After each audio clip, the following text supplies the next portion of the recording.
سهل ما هتعلينتو صبحي الله كينا بعلمي باسو سيادي وسامية كونكي سفركي ودنبينا سهل سوفت وير أيان دين سداي بوشي هموغان مرون مانكا مكوهيسي سمي سمريك أما وبسيدة الدنيا أي حقاها كيلان موبا هانتاي هريد 10 موقال تيسر له كفايديسي 10 PDF أو تكنولوجيا كودي هانتاي سهل سوفت وير هوستين ارفانتايسبان سوفت وير ديفلوبمنت ديزاين ويب وحركو حيردير سمينتا وبسيدة عصرية iyo suurtagelinta barashada casharada kombiyuutarka noocyadiisa kala duwan hirgelinta barnaamijyada shirkaduhu ku shaqeeyaan ee loo yaqaan database program sahal software ugu kaalay tacliinta iyo sare leh iyo casharro muhiim ku ah sahal software waxa uu ku yaalaa magaalada Laascaanood xarunta gobolka Sool Hamugaanin sahal software hosting advertisement and development software database and web عليكم ورحمة الله وبركاته ومركلي iyo anigoo ah macallin Khalid Maxamed Maxamuud iyo dhammaan tiimkii oo idinna dhamaantiin salaam alaykum stadradid waxaan arday insha Allah aynu maanta qaadan doonaa cashar ku saabsan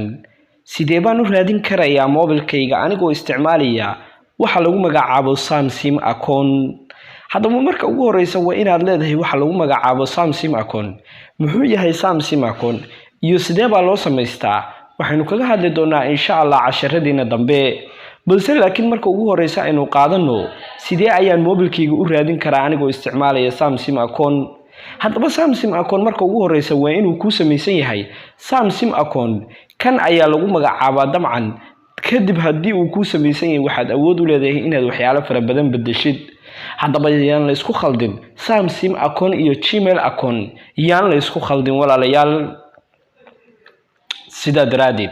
haddaba sidee baad u raadin kartaa mobilkaaga dabcan waxa dhici karta mobilkaaga in laga qaado tusaale ahaan dabcan barihan wada aragteen waxa soo baxay tuug soo bixin dabcan waxa soo baxday tuug dabcan ka qaadaysa taleefankaaga haddaba waxaad awood u leedahay inaad ku xidhato mobilkaaga Samsung account inaad ku xidhato si aad haddaba u sameysato waxa loo yaqaano Samsung account ka si aad haddaba ugu xidhato taleefankaaga iyada cashar gaar ayaan insha Allah ka soo duubi doonaa balse sidee baad u raadin kartaa taleefankaaga oo ka lumay haddaba halka markaad timaadid waxaad timaadaa Google Chrome kaaga kadibna halkan waxaad ku qortaa maxay find my Samsung account waxaad ku qortaa halkan maxay find my Samsung my mobile samsung.com kadibna waxaad tiraahdaa maxay raadi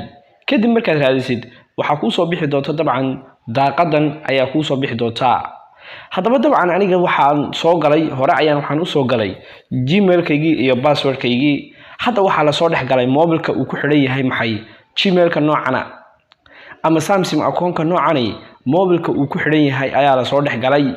dabcan waad aragtaan mobilkan marka ugu horeysa waxa ku qoran Khalid Galaxy Online ayaa ku qoran dabcan sida aad aragtaana mobilkani wuxuu joogaa bartan ayuu joogaa oo location-ka wada aragtaan oo halkaas ayuu joogaa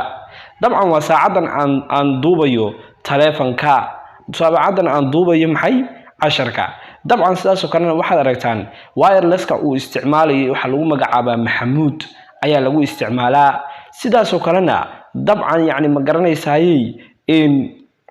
dabkiisu 29 buu maraya haddaba daaqadani way hawlo badantee caawa hal wax baynu ka eegi doonaa hadii Ilaahay idmo halkan hadii aynu nimaado laba mobil buu ku jira Samsung account-kani waa G7 core iyo sidoo kale Khalid Galaxy A10s ayuu ku jira haddaba caawa bottomka koobaad ee lagu magacaabo Ring ayaan tijaabinaynaa marka wixii ugu horeysa waxaad awood u leedahay inaad mobilkaaga track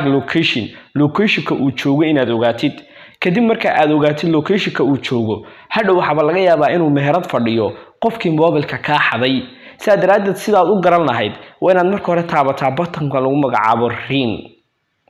kadib markaad tiraahdo buttonka lagu magacaabo Ring waxaad tiraahdaa start kadib markaad start tiraahid wuxuu ku qaylin doonaa qofkaas waxa ku qaylin doona mobilka kadibna qofkii ayaa dabcan sida aragtaan hadda